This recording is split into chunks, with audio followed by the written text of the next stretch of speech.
All right, grade 6, we are going to continue on with our big idea of collecting, displaying, and analyzing data that helps us to solve problems and understand the real world. Today we're going to demonstrate an understanding of constructing graphs and analyzing that data. You are specifically going to be constructing line graphs for continuous data and series of points graphs for discrete data. So not only do you need to know what kind of data it is to determine is it a line graph, or is it a series of points graph, you also need to make sure that you remember what's necessary when you are graphing data and then being able to analyze the information afterwards. This is lesson 4. All right, so let's take a look. On December 26th, 2004, a massive underwater earthquake rocked the coast of the Indonesia Sumatra island. It's called a tsunami, or huge ocean waves.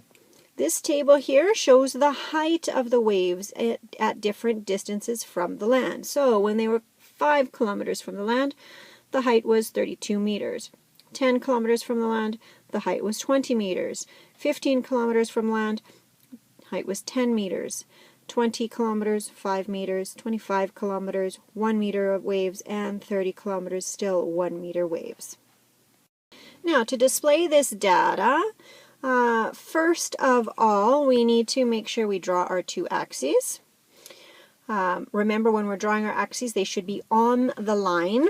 We need to choose an appropriate scale for each axis. So the horizontal axis, the distance from the land, they've decided to count by 5s technically, because each line is 5. They've numbered every second line, so 5, 10, 15, 20, 25, 30. And if we look back at our data, that makes sense. And then they're going to count the vertical scale, the height of waves in meters, making sure that they're specific in meters, the distance from the land in kilometers. They have the units in place there. The height of the waves, and again they've decided to count by 5s, counting every second line. And remember, you need to be numbering the lines, not the spaces. Alright, and if we take a look at our first point, we are 5 kilometers from the land, so this is our line, and we are at 32 for the waves, so we're going to go over and up, always remembering over and then up. So over 5 and up 32, which is slightly above 30, about a little bit less than halfway between 30 and 35, so that's where they've put their point. And we would then continue. Alright, so our next point we can see is 10 over and 20 up, so our point would have to be right here. 15 over and 10 up. Our point would have to be right here. Oh, hard with my iPad pen, it's not as specific. 20 over and 5 up. Right about there. And 25 over and 1 up, so just barely above the line. And 30 over and 1 up, just barely above the line as well. Now, because this distance isn't just going to jump from 32 to 20 and so on, we should be joining these lines. So we're going to join them. And I'm going to get rid of my lines that I've drawn here. Or maybe not. Sorry, my eraser does not want to work, and now I've moved my dots. Alright, well apparently I cannot erase that, sorry about that, but this line ignore, and this is the line that we have as our data. Would also be very good to have a title for our graph, and to be specific, it should have the height of the waves at Sumatra Island, December 26, 2004 would be a very appropriate specific title, and then we could clearly see what this graph is telling us information about. Alright, there are a number of things to consider when drawing graphs. As we just discussed, the title should be very specific. The more specific the title, the more information you can gather from the graph. Each axis needs a title. Remember to include the units, if it's dollars, degrees, Celsius, meters, kilometers, whatever. Numbering, always number the lines, not the spaces. Tends to be more specific. You need to always number in regular intervals, by 5s, by 2s, etc. You must always start at 0, remembering that this numbering is also called the scale. You cannot jump when numbering unless you are using the zigzag or the break. And remember, you can only use that at one axis, or in each axis once. The numbering interval or the scale does not have to be the same for both axes, so you could number by 1s on the bottom and by 5s on the side. That would be perfectly fine. If you are using different sets of data, so perhaps boys versus girls or so on, something like that, then you need a different color or a different pattern, and in that case you also need a legend to tell what the color or pattern is about. Whenever you draw graphs, they must be on graph or grid paper.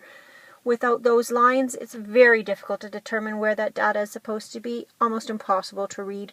Do not use lined paper. Do not use blank paper. You must use grid or graph paper. All right, to practice, let's take a look. Here we have some graphs. Levi was helping his cousin Kara track the number of chocolate bars she sold and the profit she made. She drew a graph to show their data.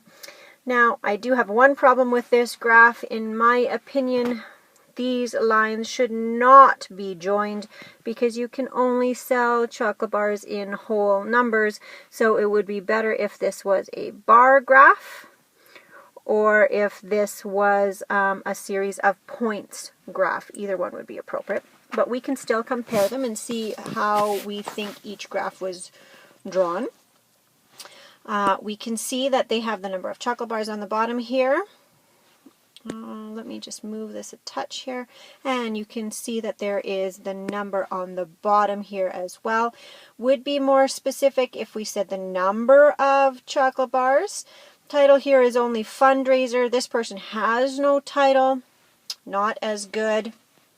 Fundraiser really isn't overly specific. Would be better if it was more specific. But let's look more carefully at the scale, because that is the big difference here. Here we have it counting to 10. Here we have it counting to 10. Both look good. On this side, we can see that it's 1, and they've left each line, so they've actually counted by 1s here. And we can see that this would be 2. So on the first day, again, we're missing this information here. Is this days? Is it hours? Not specific enough, but we can tell that the first chocolate bar was 2 days? Don't know. 2 chocolate bars were sold on the 4th day, perhaps, or 4th hour. The number of chocolate bars, 5, 6 were on the, or 3 chocolate bars, sorry, were on the 6th hour, 6th day, whatever the information would be. Here we can see that they've counted by 5s. And here it's not as specific. We can assume that it's less than 5 and it's closer to 0, so it's probably 1 or 2 hours or days. But it's not as specific. So if you can count by 1s, and if your data is less than 20, you should definitely be counting by 1s. Counting by 1s makes this graph more specific. So as you can see, now some of the things that we've talked about are very important. A title, a specific title would make this graph more useful. A specific title down here would make this graph more useful. Number of chocolate bars sold, much better. Both graphs are missing the information here. Are we talking about the number of chocolate bars sold in the number of hours? Or is it the number of days? It's just not specific on either Kara's or Levi's graphs. As far as numbering goes, as often as possible, if you can be more specific, numbering by 1s, 2s, 5s, and so on, it's better to go with the smaller number, preferably as long as your data isn't an extremely large number. So if your data is going into the hundreds and so on, definitely counting by 1s, bad idea.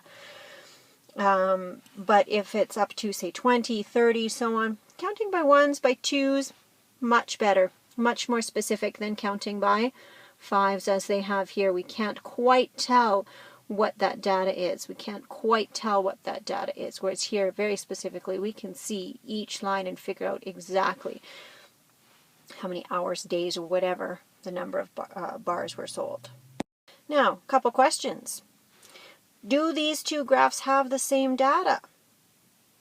Yeah, they had the same data. What might you do to improve Kara's graph?